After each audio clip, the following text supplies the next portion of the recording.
based on the values of personal dignity, freedom, and be this on Ukraine, enlargement, agriculture, the Middle East. The people of Europe have great expectations of us, given what is at stake in the world at the present time. Thank you very much, President Michel. And now I give the floor to the President of the Commission, Ursula von der Leyen.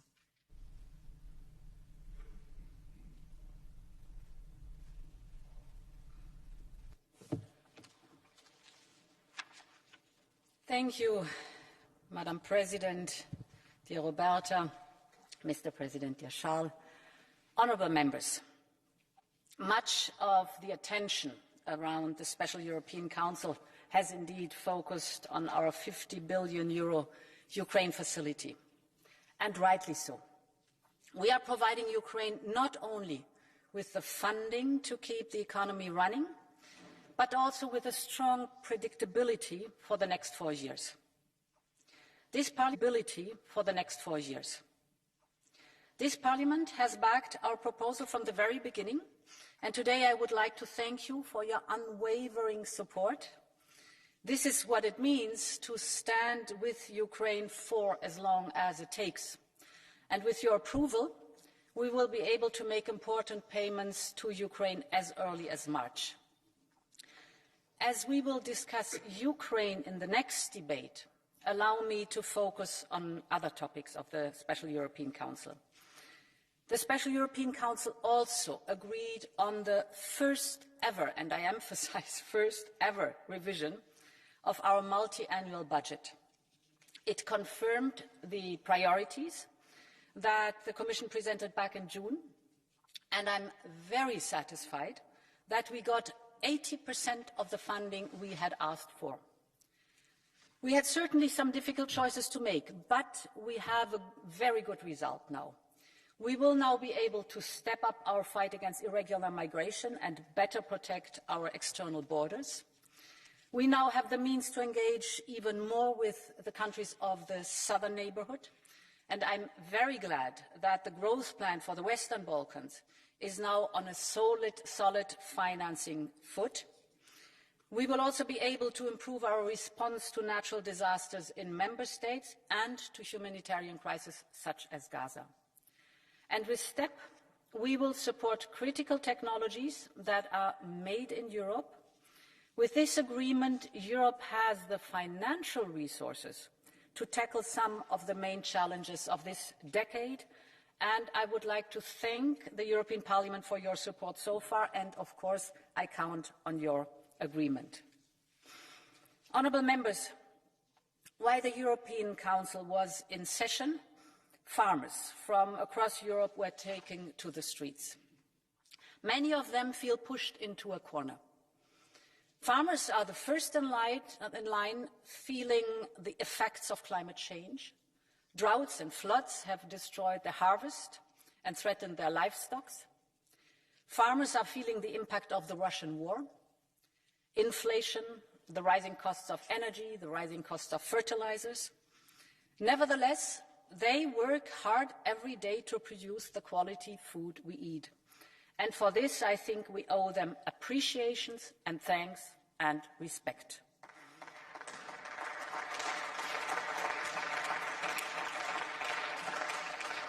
And it is true, issues have escalated in recent years. Our farmers deserve to be listened to.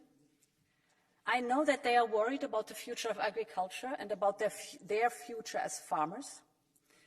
But they also know that agriculture needs to move to a more sustainable model of production so that their farms remain profitable in the years to come. And we want to make sure that in this process, the farmers remain in the driving seat. And this is why we launched the strategic dialogue on the future of agriculture in the European Union. We have invited a broad scope of representatives of the farming sectors, the young farmers, the rural communities, the seed and fertilizer industry, the food sector, the processing sector, but also the financial sector, the cooperative banking sector, the consumers and environmental groups, and of course science. We need to analyze the situation together, to share ideas, and most importantly, to develop scenarios for the future. We need to move beyond a polarized debate and to create trust. Trust is the crucial basis for viable solutions. And there is a lot at stake for all of us. Our European food production system is unique. The products in our supermarkets reflect the variety of our cultures and traditions.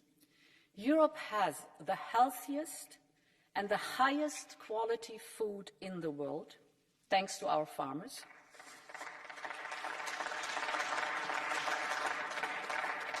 And they play a central role in this system. And of course, they must be paid fairly for that. And it is true that we provide huge support to this sector.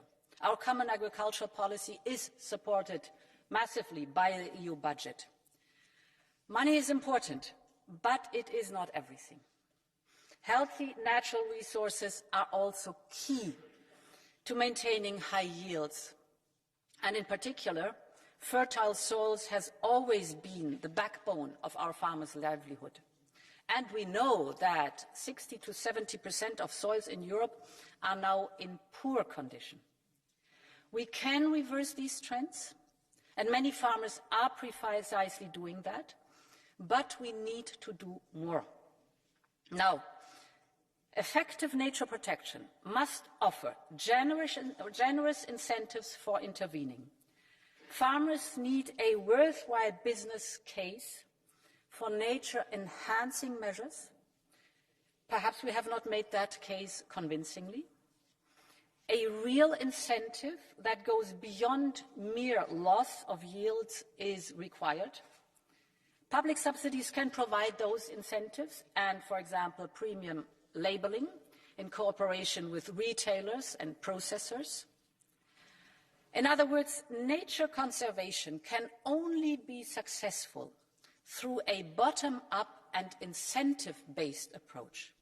Because only if our farmers can live off their land will they invest in the future, and only if we achieve our climate and environmental goals together will farmers be able to continue to make a living.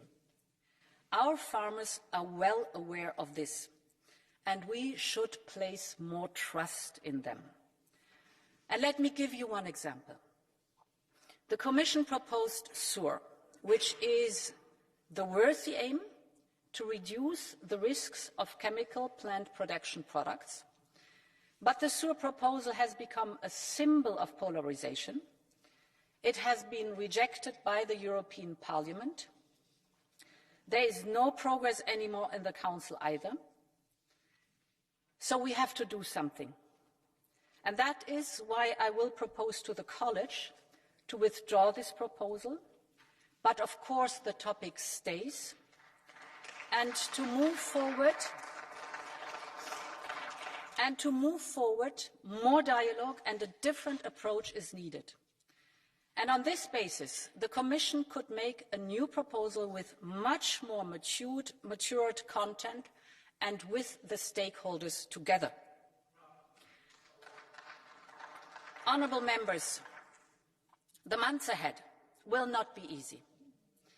But I think we have an important opportunity now.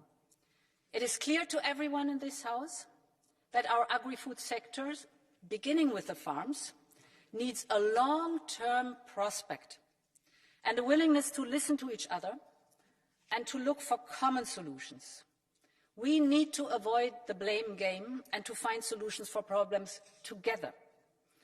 The report from the strategic dialogue of the future of agriculture in the European Union is to be tabled by late summer, and it will be enormously important.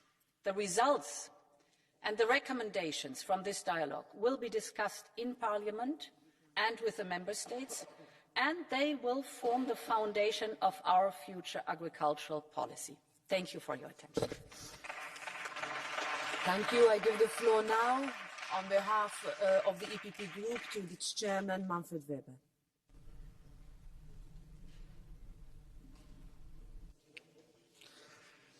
Madam President of European Parliament, President of the European Commission, President of the European Council. Traditionally, a debate about the outcome of the European Council meeting is a moment of criticism, I have to be honest. It's too slow, it's too little, it's too chaotic. Today, I want to start with a thank you, because thanks to all the engagements, we achieved a result, we showed unity, and we also didn't allow Viktor Orban to blackmail the whole European Union. So the result of last week is a good one. There was no option to fail again, and you managed to succeed. The European Council gave a green light to a recovery plan for Ukrainian people, a recovery plan to rebuild the destroyed villages, a recovery plan to put nurses and doctors in hospitals and teachers in schools, a recovery plan to build rehabilitation centers for wounded Ukrainians, and a recovery plan to help Ukraine to do all the key reforms for their European future. And I want to thank all of you for contributing to this, just as also Commission President did 4 years ago with the European Recovery Plan to unite Europe again, to bring Europe on one line, one voice and one goal. Ukraine will win the war and become a new member, and I want to thank Ursula for her leadership in this regard. Orban came back to Budapest empty-handed, or, I still hope, convinced a little bit that threats do not work. The only possible way for him to achieve anything is to work with Europe, not against Europe. And let me also thank in this regard the strong leadership and determination of Donald Tusk. I think he was important last week to have him there and to show a clear direction. Ladies and gentlemen, that is what we achieved now. I was 2 weeks ago in Kiev, and what I took away from Kiev is that they respect and welcome what we are doing there. It gives them hope, it gives them motivation, but they still need a lot from us. And the most important what they need are the weapons, the ammunition. We have to be faster. We have to deliver also the Taurus missiles from Germany. The end only will come of this war, only will come with weapons. Only weapons will shorten the war. Only weapons will tell Putin, stop. It makes no sense. Europe's economy is 10 times bigger than Russia's economy. That's why we can be successful if we are united and strong. Meine sehr verehrten Damen und Herren, lassen Sie mich noch einen zweiten Punkt heute einbringen. Und zwar die Diskussion, die uns unsere Bauern auf den Straßen Europas auf den Weg geben. Ich möchte Ursula von der Leyen heute danken für die Botschaften, die sie an die Bäuerinnen und Bauern europaweit gegeben hat.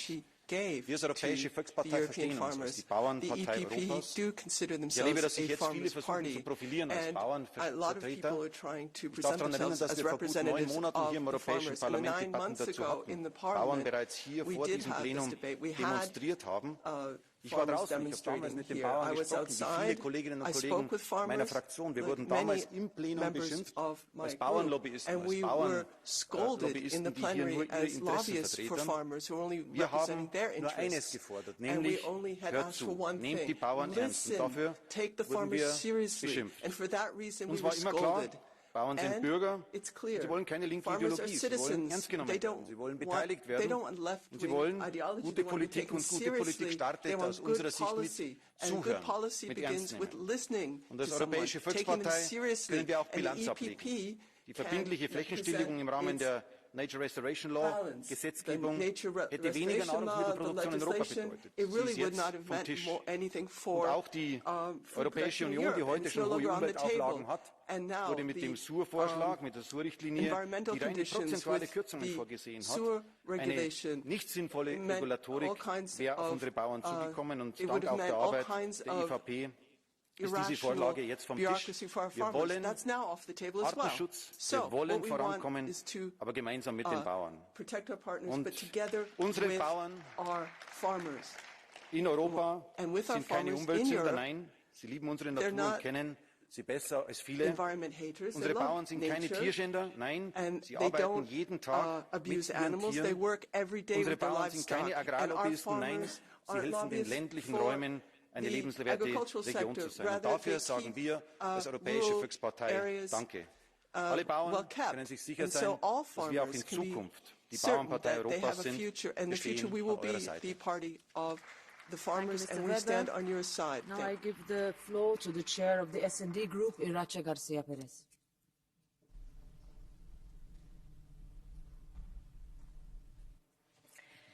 Gracias, presidenta. La ayuda financiera para Ucrania por valor de 50.000 millones de euros hasta el 2027 es un gran paso para el pueblo ucraniano y para la Unión Europea. 10 años después de la revolución de Maidán y tras 2 años de invasión de Rusia, es justo honrar la aspiración europea del pueblo ucraniano, no solo con el estatuto de candidato de la Unión, sino con una ayuda fundamental para garantizar la resistencia ucraniana en plena contraofensiva. Ayudar a Ucrania no solo es justo para un pueblo que lucha por la paz, la seguridad y la prosperidad de sus hijos. También a la Unión Europea le interesa demostrar que los sueños delirantes de viejos imperios reciben una respuesta firme y unitaria. Y por eso debemos seguir incrementando la capacidad de producción de munición, una munición indispensable para detener la guerra de Putin hoy y también para evitar similares agresiones mañana. En un momento en que la administración Biden se enfrenta a graves problemas para aprobar un nuevo paquete de ayuda, lanzamos un mensaje claro al mundo. Estamos y estaremos con el pueblo ucraniano hasta que haga realidad sus aspiraciones a ser un país libre y soberano y decida su propio futuro. Señorías, si hemos respondido con firmeza y unidad frente a Putin, la misma firmeza y unidad debemos mostrar ante la violencia ciega del señor Netanyahu. Ahora que el Tribunal de la Haya reclama a Israel medidas para impedir un genocidio, la Unión Europea está obligada a hablar con una sola voz para exigir el alto el fuego en Gaza. El coste de nuestra desunión es el dolor y el sufrimiento de seres humanos en la franja. La decisión de varios países de suspender las aportaciones a la UNRWA condena a una muerte segura a cientos de miles de inocentes, sin más horizonte que los bombardeos y la miseria. Va en contra del mínimo espíritu humanitario y asume el discurso más radical del gobierno de Netanyahu al equiparar a la población gazatí con Hamas. No es hora de aplicar castigos injustos a los civiles inocentes. Es hora de aunar nuestras fuerzas para poner fin a la guerra, aliviar la situación humanitaria, evitar la escalada regional, liberar a los rehenes, fortalecer la autoridad palestina y comenzar la reconstrucción de Gaza y de las comunidades del sur de Israel atacadas por Hamas. Y al mismo tiempo ha llegado el momento de celebrar lo antes posible una conferencia internacional que culmine con el Estado palestino, como recoge el plan de Josep Borrell, porque solo con un Estado palestino habrá paz y seguridad en Oriente Medio. Señorías, el impacto en el poder adquisitivo de todas estas crisis de la guerra en Ucrania y en Gaza nos obliga a seguir construyendo la Europa de las oportunidades, porque la historia nos ha demostrado que la desigualdad no es compatible con el bienestar, ni tampoco con la convivencia y la paz. Y por eso debemos apuntalar las políticas fundamentales de la Unión Europea y debemos de concluir la reforma de las reglas fiscales para mantener y reforzar los servicios públicos de calidad. Y hay que aprobar todas aquellas cuestiones que tenemos ahora mismo encima de la mesa y crear un instrumento de inversión permanente para financiar cada año los 620.000 millones anuales de la transición verde y los otros 125.000 millones anuales para la transformación digital.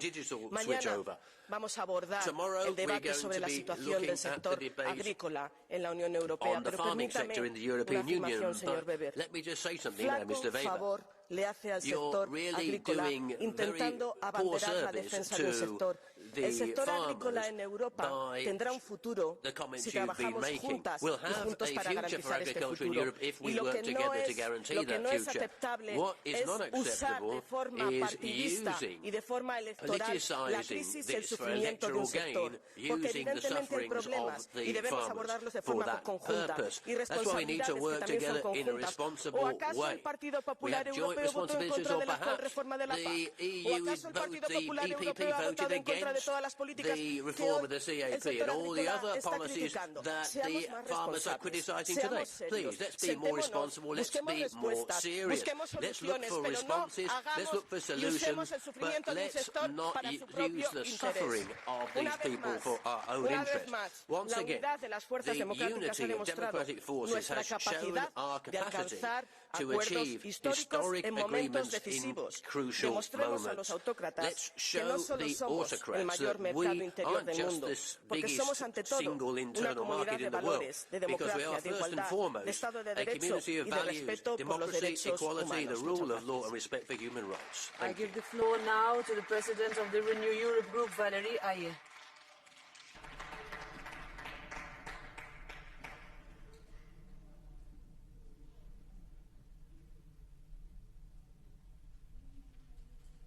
Madame la Présidente, merci. Madame la Présidente, Monsieur le Président, chers collègues.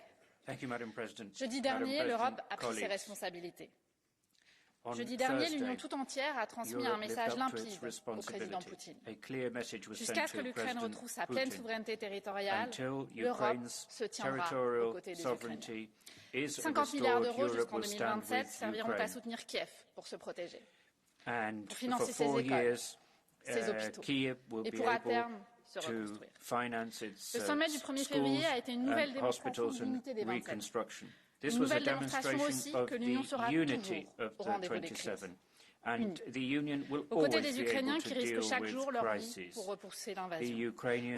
Aux côtés, faut-il le rappeler, des Européens eux-mêmes. Car ne nous leurrons pas, l'intérêt des Européens ne réside pas dans la complicité avec le régime de Vladimir Poutine. Ceux qui servent ce discours sont les pyromanes de l'Europe. Et leurs appels à la paix sous forme de cessez-le-feu, nous savons parfaitement ce qu'ils recoupent.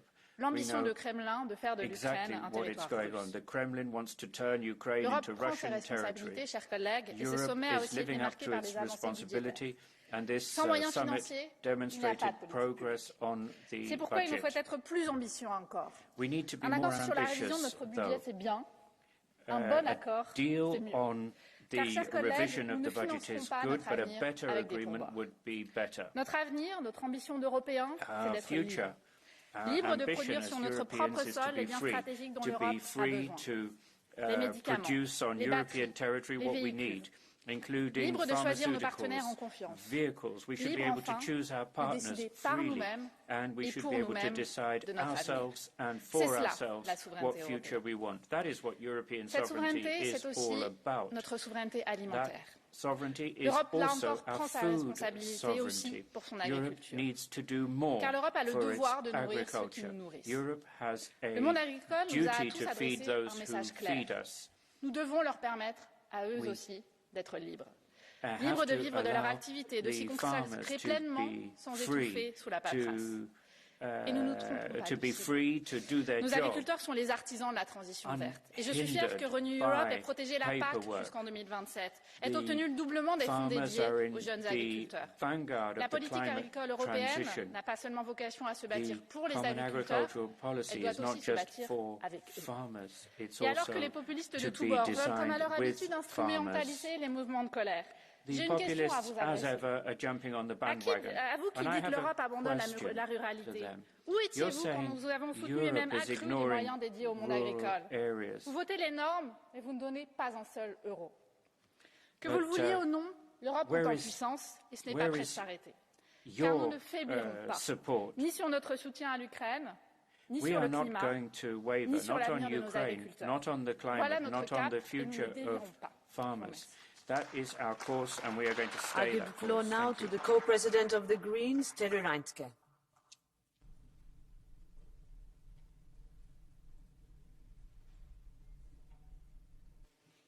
Dear colleagues, dear presidents, it's true last week was a good week for Europe.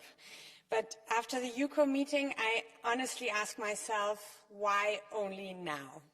All of this could have already been done in December. And if there is one lesson to draw from this meeting, I think it is pretty clear that Orban alone is weaker than the 26 together. And this might seem like an obvious information, but apparently it did not reach the 26 EU leaders before last week. So for the future, colleagues, and also to the EU leaders, let us not run into these situations again and again and again. The 26 must find the courage to take away the possibility from Orban to pull stunts against European interest while destroying democracy in Hungary. The case for the Article 7 procedure has been made many times now. We have no time to lose, colleagues. Let us make sure that it is used. To defend the rule of law and fundamental rights, to stand up for the values laid out in Article 2, and especially now, to make the European Union be ready to act in a changing world full of insecurities. If we run into blackmail vetoes every single time, we have to stand by a close ally, or we have to act swiftly to defend European interest. It will weaken all of us. And this is even more true with regards to Ukraine, to which we owe our unity and reliable support. Ukraine defends our freedom in Europe. It defends it against Russia, a brutal aggressor in the East. And we cannot let them wait again like we did this time. This is why now is the moment to do what we should have done for a long time already, to go further on the Article 7 procedure. Und zuletzt, Herr Weber, in einer Sache sind wir uns einig. Wir nehmen die Sorgen der europäischen Bäuerinnen und Bauern sehr ernst. Und ich war im letzten Sommer auch vor dem Europäischen Parlament und habe mit den Bauern gesprochen. Aber eine Sache ist mir wichtig. Wir Grüne, wir sagen seit Jahren, dass die europäische Agrarpolitik, wie wir sie seit Jahrzehnten führen, nicht nachhaltig ist. Nicht für den Planeten und auch nicht für die Bäuerinnen und Bauern selber. Das sehen wir an den Zahlen. Deshalb lassen Sie uns jetzt keine populistischen Debatten führen, sondern lassen Sie uns gemeinsam schauen, wie wir die Probleme und die Sorgen der Bäuerinnen und Bauern in Europa gemeinsam adressieren können, während wir natürlich weiterhin dafür kämpfen, dass es Klimaschutz und Artenschutz gibt. Ich würde sagen, jetzt ist Zeit zu handeln, nicht sich gegenseitig zu beschimpfen. Vielen Dank. I give the floor now to Johan van Overtveld on behalf of the ECR Group. Presidenten, voorzitter, collega's. De Europese Raad bereikt een akkoord om via de aanpassing van het MFF bijkomende steun voor Oekraïne vrij te maken. Dat is een zeer goede zaak. Maar laat ons onmiddellijk duidelijk zijn, die 50 miljard zal niet volstaan. De niet-militaire budgettaire behoeften van Oekraïne belopen minstens 3 miljard per maand. Als de EU en de VS elk de helft van die behoeften dekken, zoals overeengekomen was, komen we voor ons deel minstens 5 miljard per jaar. Provide half of that, as we agreed, en we weten allemaal hoe de kaarten vandaag liggen in de VS in zaken bijkomende steun voor Oekraïne. We zullen deze steun naar de toekomst toe dan ook moeten blijven evalueren en moeten bekijken of er bijkomende financieringsmechanismen mogelijk zijn. Bijvoorbeeld via de Russische tegoeden. Ik pleit er helemaal niet voor om die tegoeden, pakweg 200 miljard, zonder meer te confisceren, maar wel om ze als onderpand te gebruiken voor een rollend krediet van, opnieuw, pakweg 150 miljard voor Oekraïne. De opbrengsten van die 200 miljard kunnen vervolgens aangewend worden om de interest op dat krediet te financieren. Dit heeft als voordeel dat Oekraïne kan buigen of kan rekenen op stabiele en duurzame financiële steun en bovendien creëer je als ook een incentive voor meneer Poetin om te stoppen met gruwel en geweld. Collega's, zowel voor het steunpakket dat u voor ligt als voor eventuele toekomstige initiatieven pleit ik toch ook voor grondige controle op de aanwending van de middelen. We mogen daar, ondanks de situatie waarin Oekraïne the use of this funding, despite the situation in Ukraine. Al deze maatregelen moeten ons ook aansporen om breder te kijken. Het volstaat niet om telkens opnieuw vuurhaarden te blussen. Er moet over gans Europa meer geïnvesteerd worden in defensie. En niet door bijkomende belasting op te leggen, maar wel door in de uitgaven de prioriteiten te verleggen. Dank u. Really set priorities with our spending. Next, on behalf of the ID Group, Jean Lacapelle.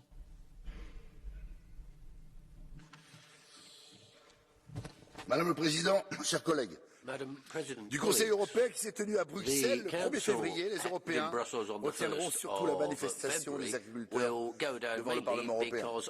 Ils retiendront que pendant que les agriculteurs européens criaient leur colère légitime, Emmanuel Macron et ses homologues les poignardaient dans le dos en accordant une aide de 50 milliards d'euros à l'Ukraine, dont 8 financés par la France, alors que nos paysans en auraient bien besoin. Je rappelle que l'Union européenne avait signé en 2022 un accord de libre-échange avec la même Ukraine qui a vu le blé et le poulet ukrainien inonder les marchés européens et créer une concurrence totalement déloyale. Et ceux qui profitent de ces aides, hélas, ne sont moins les Ukrainiens qu'une poignée d'oligarques qui monopolisent le commerce agricole de l'Ukraine et de corrompus qui ont déjà détourné des dizaines de millions d'euros. Le 1er février, le Conseil européen a sacrifié nos paysans sur l'autel du libre-échange. Pour sauver les agriculteurs, il aurait fallu mettre en place une exception agriculturelle qui sorte de l'agriculture des traités de libre-échange, qui renégocie les mesures idéologiques et punitives du pacte vert, qui interdise l'importation des produits étrangers qui ne sont pas conformes à nos normes et qui élimine les surtranspositions normatives. Tout le contraire des priorités d'Emmanuel Macron et du Conseil européen. Merci. And next, the co-president of the Left Group, Martin Schirdewan.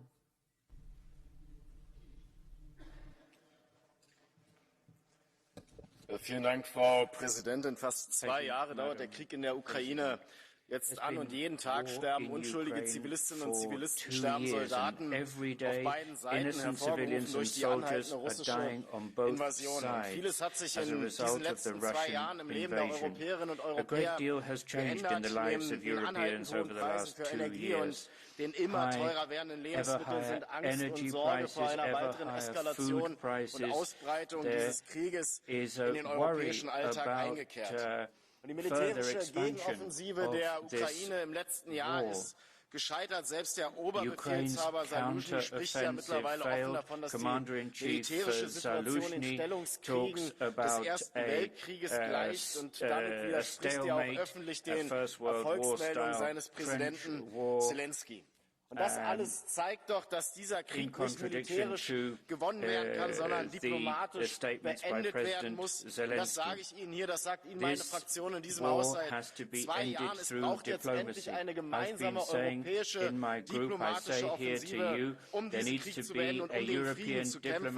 Das bedeutet eben auch, dass Sie sich ehrlich machen müssen, Frau von der Leyen, doch Sie, Herr Michel, und über Sicherheitsgarantien für beide Seiten reden müssen. Und ich habe eine Frage an alle, die denken, dass immer mehr Geld für Waffen, geschätzter Kollege Weber, geschätzte Kollegin Iratxe García Pérez, herbeiführen werden, dass immer mehr Geld für Waffen den Frieden herbeiführen werden. Glauben Sie wirklich, seid ihr wirklich so naiv, liebe Kolleginnen und Kollegen, zu glauben, dass das dann nicht dazu führen würde, dass die russische Seite reagiert und auch immer mehr Geld in diesen Krieg investiert? Aber es geht doch nicht darum, in den Krieg zu investieren, sondern es geht darum, in den Frieden zu investieren. Es geht nicht darum, in Aufrüstung und Militarisierung Geld zu stecken, sondern es geht darum, den Frieden zu gewinnen und nicht den Krieg.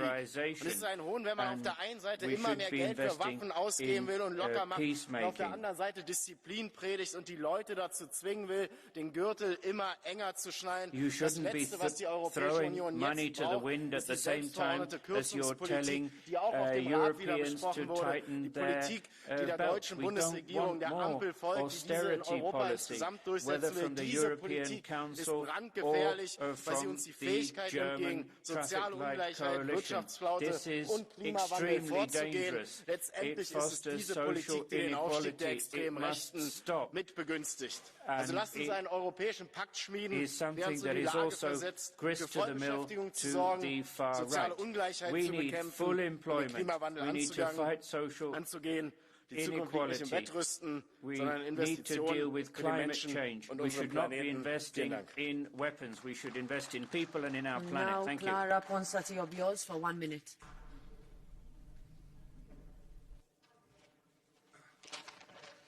Thank you, President.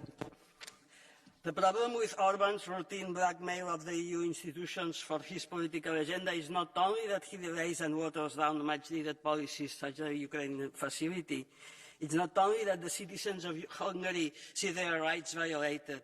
The main problem with the cowardice of a country when it comes to applying Article 7 once and for all in the face of blatant violations of human rights is that it gives incentives to other member states to violate rights within their borders. They know nothing will happen to them. Why would it if Orban can blackmail us with no consequence? Spain is the case at point. For years, all of you have looked the other way before the violations of our rights as Catalans. If Orban sets the bar of what is acceptable, you are degrading all of our institutions to the level of his blackmail. Thank you. Thank you. Next, Andrzej Halicki, 1.5 minutes.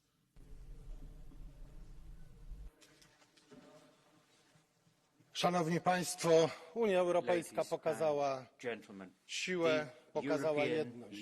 Jedność w tym wypadku to podwójna siła, bo pokazuje naszą determinację i konsekwencję. Ale pokazała także, że w Unii Europejskiej praworządność to fundament naszej wspólnoty. I praworządność nie może być polem negocjacji i szantażu. Rule of law cannot be subject to blackmail or negotiation. That is an important message, an important consequence of the December and January negotiations. It's a lesson to those who might want to use blackmail in future. We face difficult months and years ahead. And so I call on us all to show responsibility. The European Union needs to be integrated better so as to be stronger and safer. We should therefore not be creating artificial differences between us. We should not build our campaigns on confrontation. The real enemy is elsewhere. There are those who have their own reasons for wanting to weaken Europe. Those are Putin's henchmen, and we should call them by their proper names. In the interest of our children and grandchildren, we should build a safer Europe, a united Europe, a bigger Europe. There will be differences between us, but we should respect each other. That is our responsibility. We should not play into the hands of populists and our enemies. In der Tat, alle verantwortlichen Parteien hier haben hervorgehoben, wie wichtig es war, das Ukraine-Unterstützungspaket auf den Weg zu bringen. Und Herr Michel hat die Entschlossenheit, Einheit und Führung Europas betont. Aber das bleibt ein Minutenerfolg, wenn wir nicht sicherstellen, dass solche Veto-Optionen, wie sie im Dezemberrat noch gespielt wurden, nicht zum Alltag werden. Und es gibt ein gutes Sprichwort, das sagt, bewerte deine Erfolge daran, was du aufgeben musstest, um sie zu erreichen. Wir müssen daraus lernen und endlich wirklich sicherstellen, dass solche Veto-Optionen nicht mehr möglich sind und die Einstimmigkeit abschaffen und endlich den Mut zu Reformen haben bald. Und ich wollte noch eine Message auch an Herrn Weber geben. Das nehmen Ihnen doch nicht mal die Bauern selber ab, die da draußen stehen.